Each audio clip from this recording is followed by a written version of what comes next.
All right, hey, one of our favorites, Clark Brooks, SEC StatCat on 3. Been too long, Clark. How you been, man? One of my favorites, Mike. I mean, gosh, I'm talking to a celebrity now. I can't believe it. Not that you weren't a celebrity before, but my gosh, the Netflix treatment is just a little bit different. But I'm doing fantastic. We got football this month, Mike. I mean, of course, every passing day we're that much closer. So how can't you be excited this time of year, my friend? Oh, yeah. No, I appreciate the kind words. And, there's been a lot of reaction. But I think, it's kind of cool because literally this is like something I've never done and I never thought I'd do. I never be on Netflix.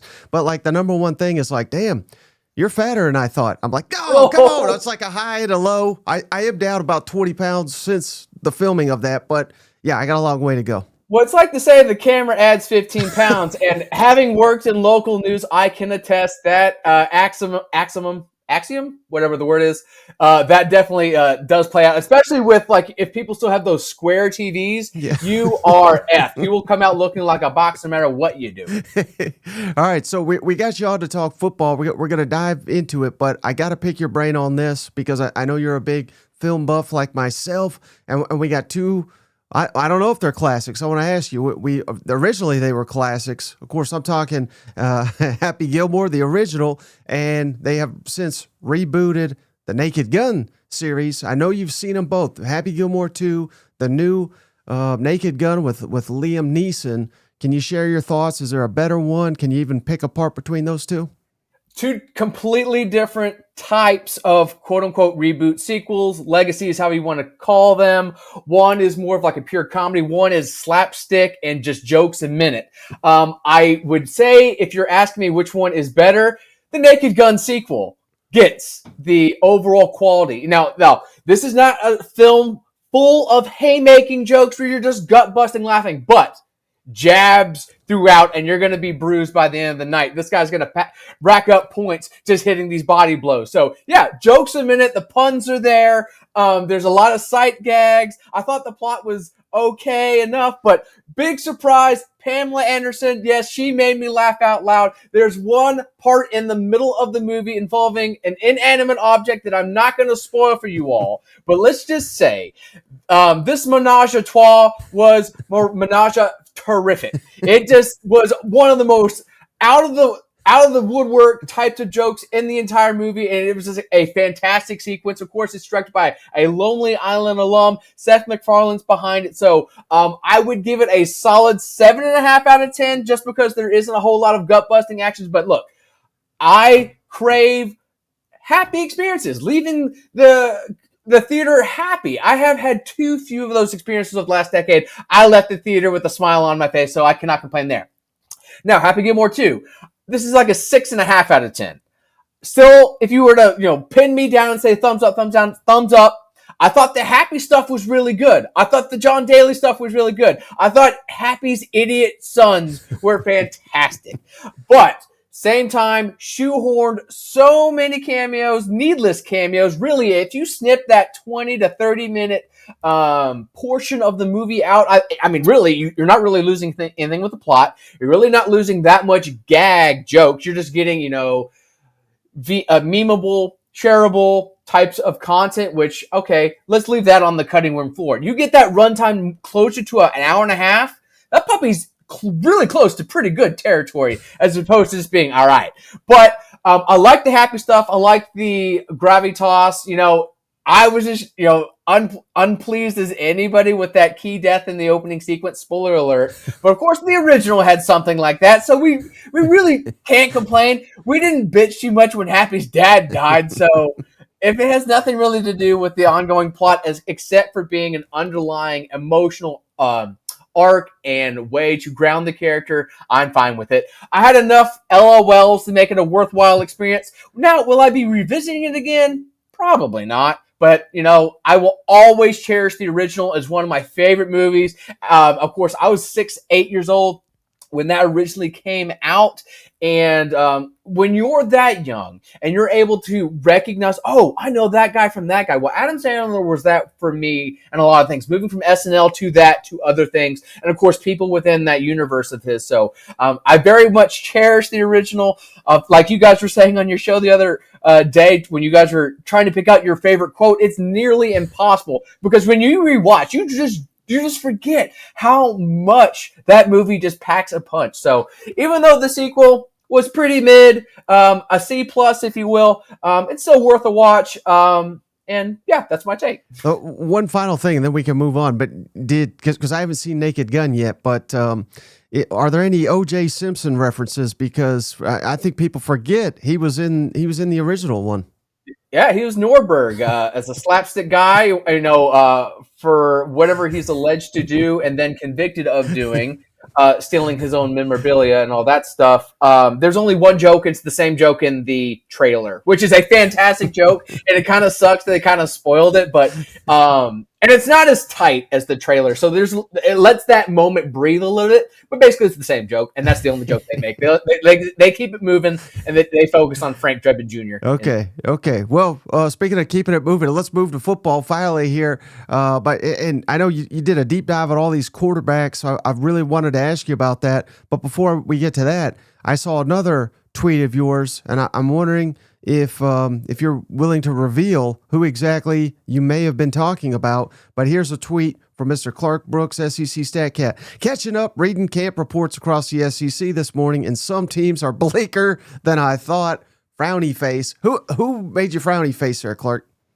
Kentucky, Arkansas, Mississippi State, Florida, and Auburn. Now, some of that's just early camp stuff, some people being hurt or other people having lingering issues, or, some people just not having a good team outright and doing nothing to really address that. But yeah, I know that was the first camp week observations, and it was very cryptic. It was very micro. That's why I didn't want to throw anybody out there and to get old takes exposed when these people figured it out last year. I mean, Florida was an example last year where, like, the first week or two, that offensive line, they were not gelling. But of course, by the end of the year and today, they're considered one of the best in the sport. So a lot can change, especially with that position group. So it's early. There's some dings and bruises people need to work through and get some timing down. But yeah, those are the five teams that I'm like, oh gosh, I'm not so certain people should be optimistic about their win total over bets at that point. Right. Well, I just find that interesting because right now that it is optimism season. Everybody's undefeated. So any negativity, I'm what like, ooh. flavor hopium are you smoking this offseason, Mike? That's what I want to know. I like cherry and blueberry myself, but I know. Yeah, no, 100%. I know some people like citric stuff. Some people like vanilla, Well, speaking of hopiism, that's a perfect segue because you covered John Mateer, Oklahoma's hope and savior, Baker Mayfield 2.0, apparently, according to everybody in Norman.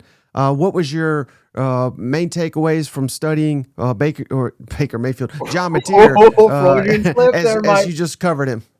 Yeah, he's a swashbuckling playmaker. Don't get me wrong. Now, he did have a very, very, very, very easy slate. Only one top 40 defense in the SP Plus last year. But yeah, when he has the ball in his hands, he is a dynamic athlete to space. He's one of the top designed quarterback rushers and the top scrambling producers in our impact sample.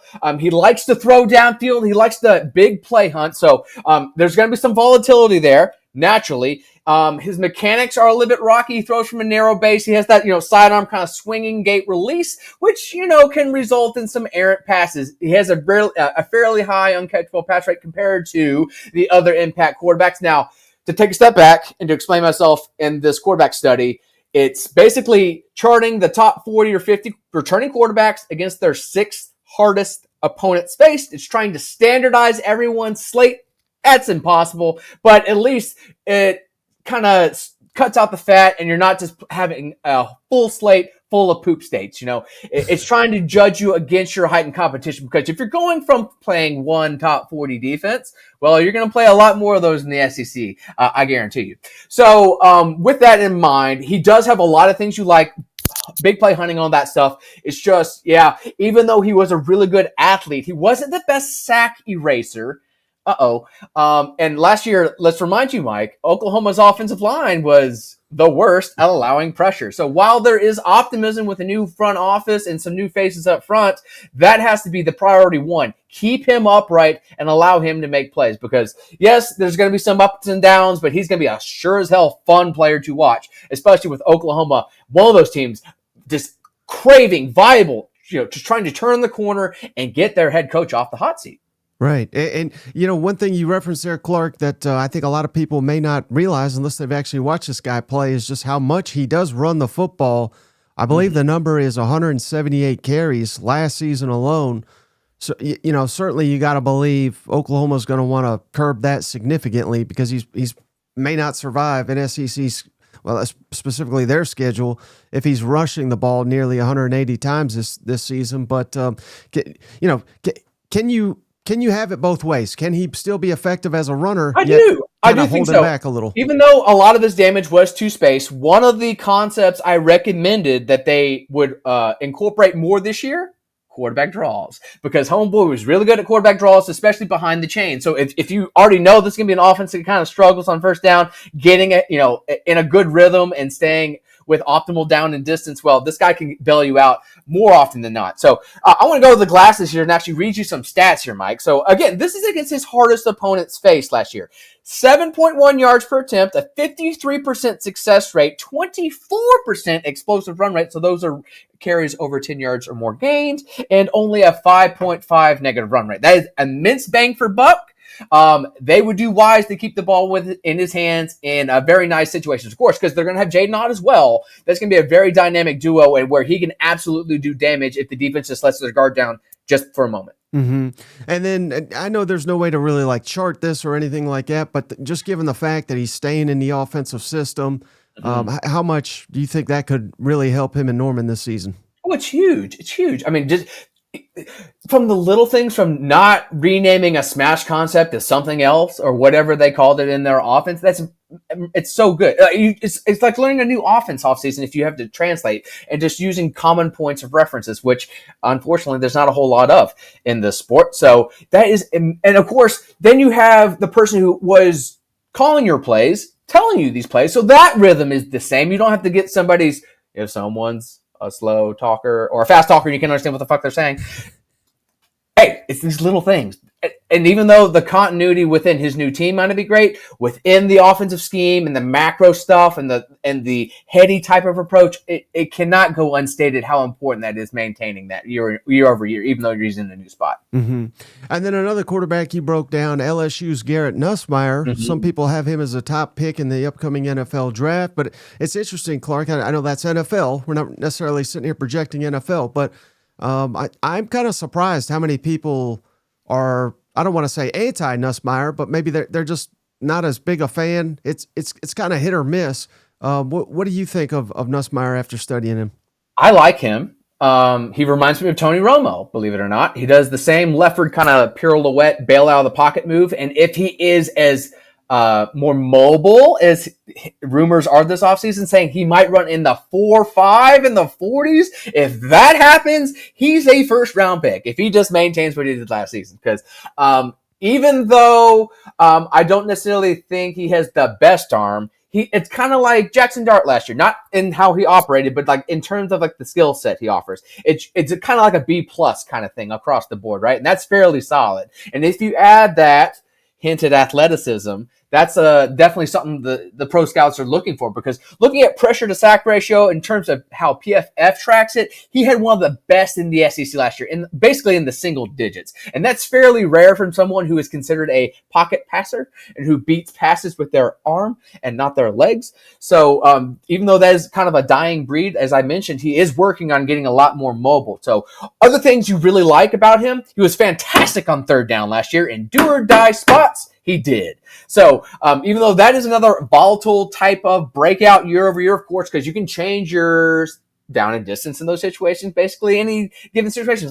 It's not like 1st and 10 where that set variable is locked in, right? But still, you got to like the fact that he emerged in clutch time. And when you're evaluating him inside the pocket without play action, when not pressured, when you're trying to find the highest plurality or the highest chunk of a passer's breakout that can try and articulate how dependable, how consistent they are on a down-to-down basis, what I like to call the passing floor analysis, his numbers were very good.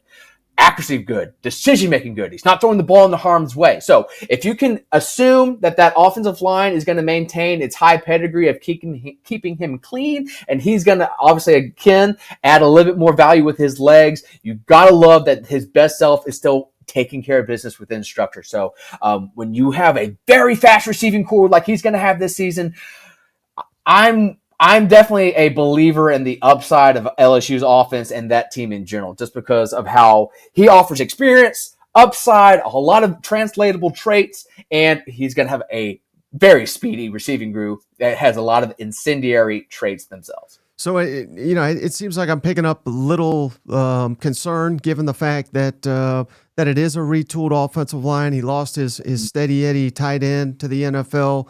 A little bit. I'll cut you off right there.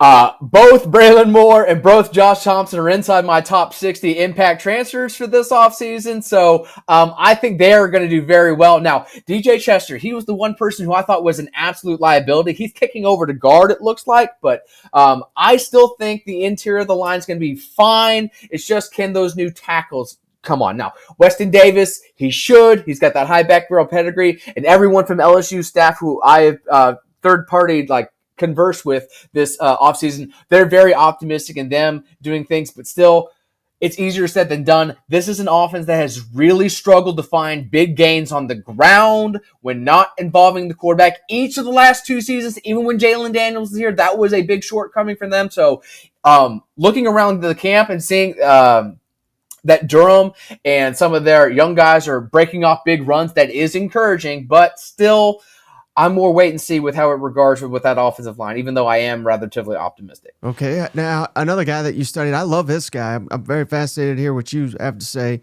about Arkansas's Taylen Green, who I think is flying under the radar a little bit. Yeah, he is. What's your thoughts? Yeah, I think he is flying under the radar. He's an alien. He's a 6'6" guy who's going to run a 4.4. He is just one of these toolsy quarterbacks who you just don't want to give up on.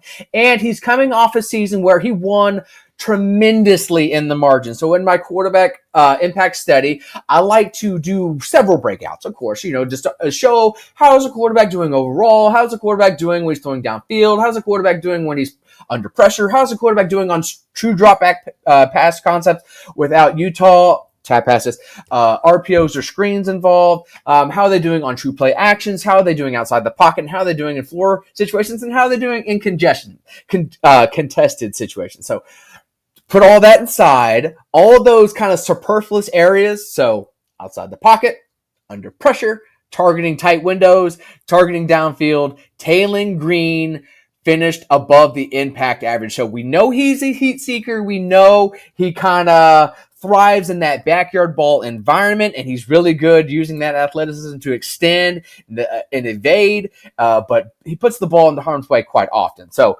even though I love all those little things he does, and I love his athletic traits, I know a lot of people are still going to be hung up on him until he cuts those turnover-worthy plays, those fumbles, those interceptable passes out of his modus operandi. So even though he can favor his right side, obviously, when the play breaks down, it's just natural for a right-handed quarterback to attack that right-handed flank. He still does like to try stuff downfield in that instance. He is always looking for explosives, so I love that about him. And I really do think with the second year under Bobby Petrino, he's going to make strides here, Mike. Under the radar to some, but yeah, like for people like me, when you're looking for traits that translate and metrics that matter, oh my gosh, he's checking boxes for me now. Now that he's not under the wing of Bush Hamdan, and he's actually under a guy who had some success at the next level coaching, guys. And seeing just what 1 year he did in a completely different type of style. He was running under center stuff, true drop back play action stuff, where he had to get inside and outside the pocket. I'm just really encouraged. Now, does that mean Arkansas has enough to be a good team this year? I don't know. But still, in terms of his high-end upside, it'll be really hard to find people that have as much upside as he does. That's just being honest. He's just a really special type of talent. Right, and I don't know if you can see the schedule that I've thrown up here, but this is Arkansas' schedule. But if Taylen Green is who we're saying he is, and I know this isn't the end-all, be-all. It doesn't mean Arkansas is just going to run through everybody, but I'm having a hard time picking many opponents that Arkansas is going to face that's going to have a better quarterback than Taylen Green. I mean, you can make the case Nuss. You can make the case Arch Manning, if he's who they say he is. But that may be the list. So again, if he gets hot in the right game, I mean, I think he potentially gives Arkansas a chance to pull a couple of upsets this year. Heck yeah! That's kind of what happened last year, right? I mean, if he didn't have that hot start, and obviously if Tennessee's defense or offense didn't just be so stagnant, do you think that upset happens? Of course not. Even though he did get hurt in that fourth quarter and he couldn't close it out, he put them on the doorstep to close it out. So, Auburn's very beatable. A&M, even though a lot of people are buying them, they're very beatable. So yeah, it's just that margin of error for them is going to be so small.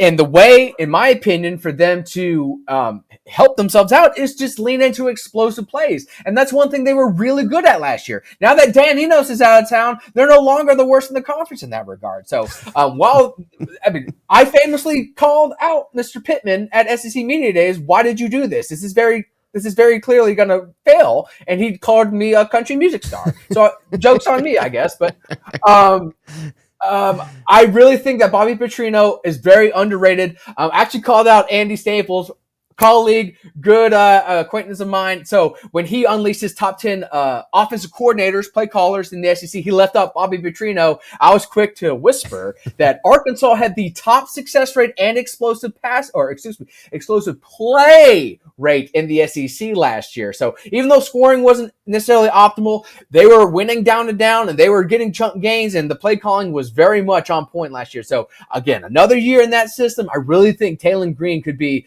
a dark horse first round pick if everything goes to plan. Well, another one who had probably not any stretch at all to say potentially a first round pick upcoming is LaNorris Sellers, who seemingly everybody's high on. What's your thoughts on him? I want to snort him. I am high on him. Dude, I can't.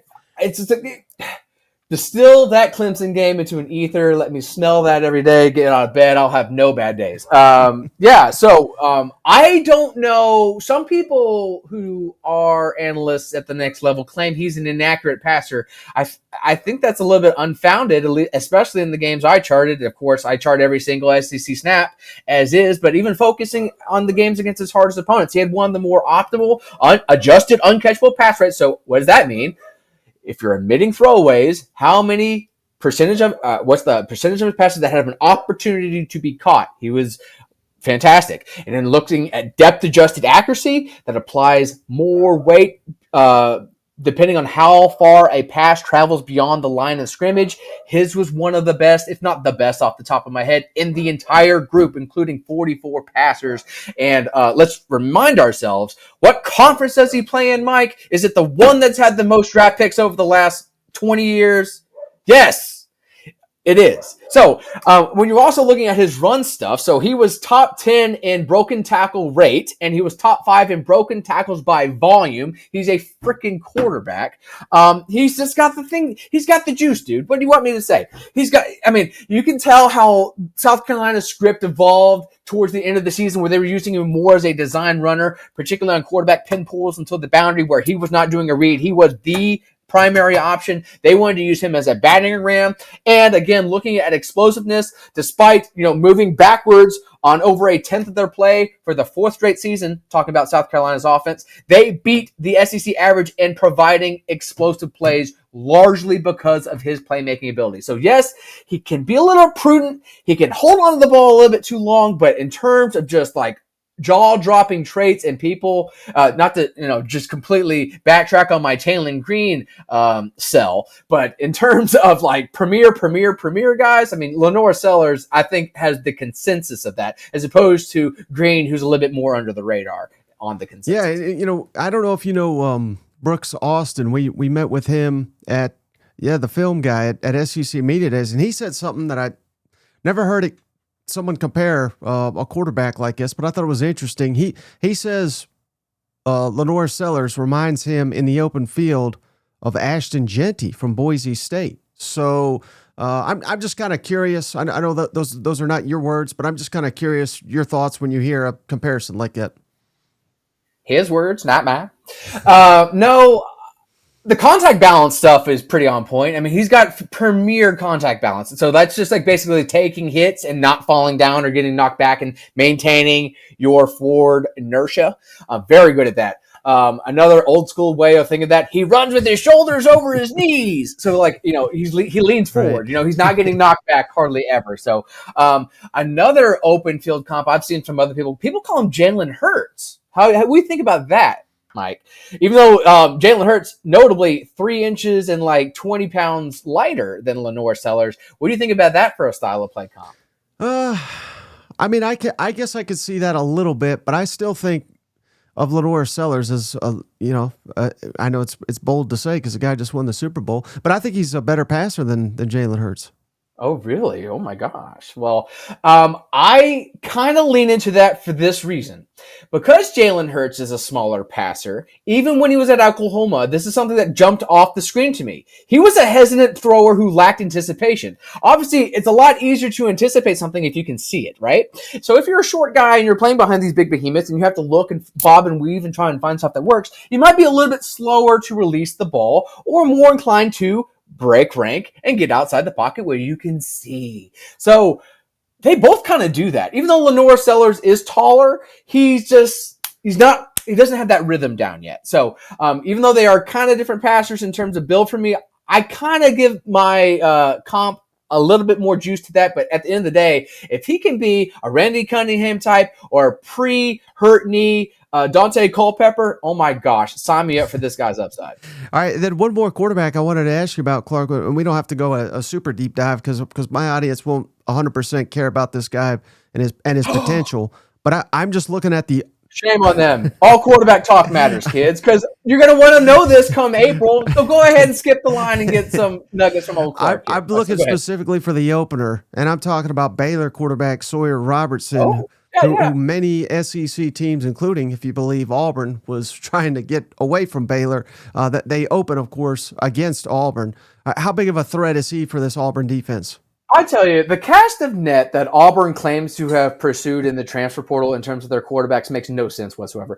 But I digress. So you're getting a lanky, gawky, rangy guy who's really good outside the pocket, believe it or not. He's got long strides. He can cover a lot of real estate and real lickety split.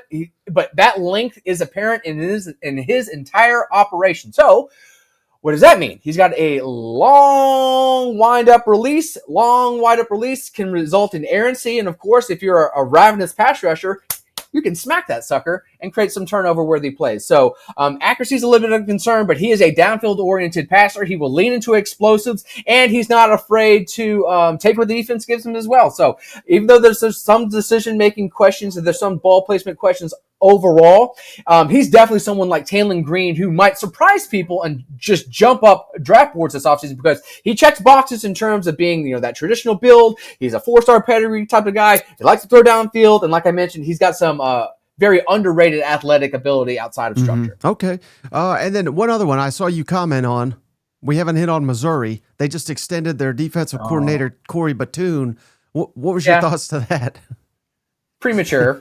But what are you going to do?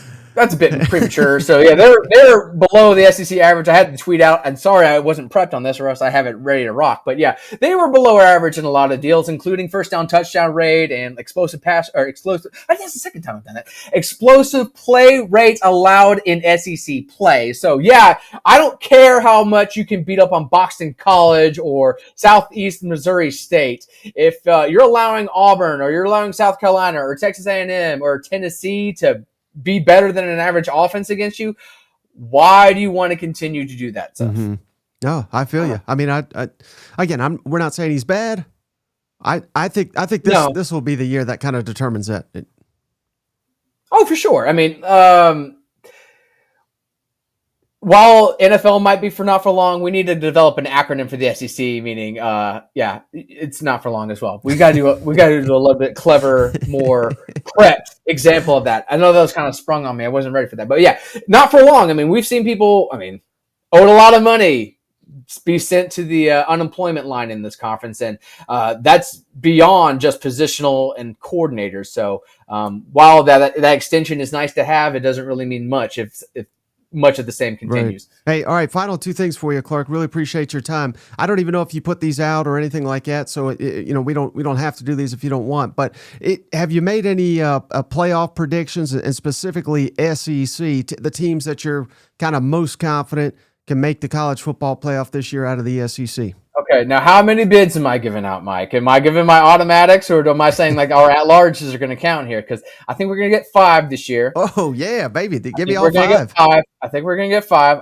I'm going to start with LSU. Like I mentioned, I'm a big fan of their upside. And if Blake Baker can get that defense, because they invested heavily in the portal, revamping that secondary, and a lot of people are making headlines this offseason with that. So I think there's a lot to like down there in Baton Rouge. I think Alabama's line, even though I would like to see more consistency and technique out of them, even though 3 of the 5 are Feldman freaks and another couple are blue chips, I need to see it before I believe it, because there's some quarterback questions there and the backfield questions there in terms of potency. So even though there's a lot to like there, end of the day, I'm going to love it that they make the playoff. I'm going to say South Carolina sneaks in. Because of LaNorris Sellers. So even though there is going to be massive concerns with that offensive line, like I mentioned, I didn't mention this, but you can surmise based on what I said before, having a double-digit negative play rate each of the last 4 seasons, that they have allowed the conference's one of the worst pressure rates for 4 straight years. And outside of Oklahoma, they were the worst in the conference doing that. And even though rush yards before contact did inch up last year because of LaNorris Sellers to create some gravity for himself and some extra cushion for that run game, before last year, they had no better than the second worst in the conference in rush yards before contact. So just complete bad things, but still, Dylan Stewart, love him. Love some members in the secondary. Jalen Kilgore is an impact 5-star to start this season. So I think they have enough impact players at certain positions to where they can sneak by. I'm not saying they're going to win 10 games or anything. I think they're going to go 9-3 like they did last year, but they're going to get a favorable draw from the committee. So that was 3. And now we're going to go with, you guessed it, Georgia. I'm sorry. That's just chalk. I'm going to bet on them. Even when everyone wants to say, well, they had, who was it? Toledo had more Feldman freaks than Georgia. Or how come Georgia only had X top 300 impact people in your list, Clark? Well, heck, guys, they have 5 stars waiting and stuff. All this other stuff was a meritocracy. These guys haven't played yet, so they don't have a lot of sample size for people to have a favorable opinion on them. But still, if people like Dalen Everett can rebound, if people like Ernest Green can rebound, if Monroe Freeland can consistently keep up that high pedigree of their fantastic offensive linemen, even though there's going to be some turnover in that position group, I still really, really like how Georgia is set up. Because again, this is a scheme offensively. When you're looking at Gunnar Stockton, of course, outside of like the super spread and the veer and shoot, these schemes that really like to give layups for the quarterbacks. No scheme within the SEC over the last half decade, Mike, had finished in the top 4 of, let's just say, true drop back pass patterns. So we're excluding screens, RPOs, and all that stuff. Georgia was in the bottom of that. So they do consistently give layups to their passers. So I think that Gunnar Stockton's going to be able to at least keep the status quo. And I do believe in a Kirby Smart defense to rebound and have some extra motivation to make the playoff. And then finally, to wrap it up, Tennessee. No, okay. Joey Aguilar's 2 turnover prone, and it's not going to be the Wildcats. It's not going to be the Gators. It's not going to be the Aggies. It's going to be the Texas Longhorns. I know. Finish with some chalk, right? I know. I had to keep you guessing for the obvious picks here. Is he really not going to pick them? No, I am going to pick them. Arch Manning, are you kidding me? Trey Wisner, are you kidding me? Goolsby, are you kidding me? Jack Andrews, are you kidding me? They're going to have a fantastic offense again. Of course, one of the top play callers in sports, Steve Sarkisian. He loves the motion stuff. He loves the misdirection stuff. He loves the deception stuff. And then you add the defensive tweak. So they're going to have impact transfer. Brad Spence move from linebacker to edge. They're going to have Trey Moore move to linebacker where he's going to be a little bit more impactful. So they're already going to have Malik Muhammad an impact defensive back. So they got a lot of stuff. Of course, there's no accident why a lot of people have them as the top team in the nation. They absolutely should be back in the playoff mark. The SEC is going to get 5 teams in the playoffs. It's going to be a great season, and I cannot wait for it to get started in a few weeks. Okay. Okay, so Texas, Georgia, LSU, Bama, and South Carolina, they're going to love you. Yes, and everyone else, prove me wrong. Last thing, direct challenge. Who's going to hate you? Predict the coaches that get fired, and you can pick as many as you want. Oh gosh, well, assuming that my playoff predictions go a play out, because I think if Brian Kelly went 8-4, they may have been a little bit of a disagreement, maybe buyout talks, but I'm a believer in the Baton Rouge Bayou Bengals this season here. So I'm going to say, even though Mark Stoops' buyout is an arm and a leg and a Cadillac, I think if he finishes under that 4.5 win total, like I presume he will, he might be let go. It might be a hefty price tag, maybe a settlement buyout, who knows? But I don't think they soldier on if they failed to meet expectations to go to a bowl. Similarly, same thing on the Plains. And, Hugh Freeze, he's not necessarily lighting the recruiting trail on fire right now, even if they do have a lot of underclassmen who are going to be key contributors this year. This is the put up or shut up year. So I think he's going to be shut up and told to get out of town. Billy Napier is the other one. So I think he survives. I think he's, as long as the DJ Lagway thing works. If the DJ Lagway thing works, and let's just say that soft toss stuff was nonsense and everything is on track, he's going to be throwing bombs first week of the season and lead the SEC and average depth of target again and consistently look to hit dingers downfield. I think he should survive. Now, if let's say Lagway has a setback, or they have to turn to Harrison Bailey or the kid from Yale again, even with Jaden Ball and other talented backs and the offensive line, I'm just not so certain the sum of the parts is good enough to keep his job. So, yes, there is some momentum on the recruiting trail. Yes, there is some absolute continuity keeping him there. I just think another 6-6 or 5-7 season wouldn't do it if the Lagway stuff just doesn't take another step, because Lord knows that Billy Napier is let go, that kid's probably going to set a transfer portal, whatever, invitational bid. And because I don't want to say NIL anymore. I don't want to say like a collective offer, so I need to find a little bit of a more politically correct term to say. So a monetary invitation from potential suitors would definitely be one of the record setting amounts I would see out there if that works out. So unfortunately, I just don't think it works out for Billy, even though I do like what he does offensively. I love how he has the marriage between the run and the pass. I like how he uses motion. It's just the stuff when he's behind the chains. I'm just hoping he's not as stale as he has been the last 3 years. So some of that's because he's been handcuffed by quarterback play or inconsistent line play or inconsistent pass catchers.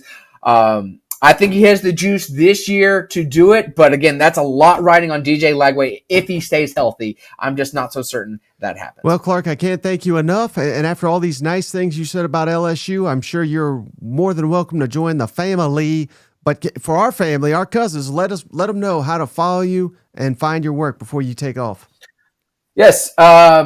I have seldom tweeted this summer as I've kind of done more researchy things, but during the season, I hope to be a little bit more active on Twitter. So that is at @ClarkBrooks_on3, formerly SEC StatCat. I have been prompted to rebrand from the higher ups at the company, so I will not play defense against that whatsoever. And even though the site is still under some construction, I have so many cool additions planned, let alone from finally getting EPA and all that fun stuff attached to concepts and players and different filters. Going to have more data visualizations, more ability to stat crunch different types of stuff, and hopefully a lot more features that will help analysts, writers just have a one-stop resource for that stuff. So that is SECStatCat.com. Hopefully going to have that ready for the season. Fingers crossed, toes crossed, but we'll see. I've been wanting this stuff for a few years, and I've always had pie on my face. So it's really tough not to oversell and underdeliver since of my track record, but what can I say? I mean, I'm told one thing, I'm just trying to relay it. So you can find me there. And of course, during this season for On3, this is the first year that our On3 impact ratings are going to be shared with the public every single week, wow. Mike. So in the past, I've done the top 300 players every given week. And then last year, we did the top 50 players at every week. Well, guess what we're going to do this year, Mike? The top 75 players each week, ranked, sorted, seen easily and delivered for you guys and your consumption. So we're going to be able to share that every week. I'm super excited about that. So, and of course, in the offseason, I'm going to be focusing more on transfer portal stuff. But during the season, I'm finally happy to have some of the stuff that I've been working on the last few years more visible and able to drive some conversation during the doldrums of the Tuesdays, Wednesdays, Thursdays of game week. And I'm sure everybody will agree. No one will have disputes with you. No complaints whatsoever. I'm very good at my job, and I like to think a lot of these rankings are on point. So there's no need to have a comment button or anything like that. Just thumbs up. No, even a thumbs down. Just thumbs up. That's all we need because it's nothing but perfect. All right. Thank you so much, Clark. Really appreciate your time. Pleasure as always, Mike. Thank you. Hey.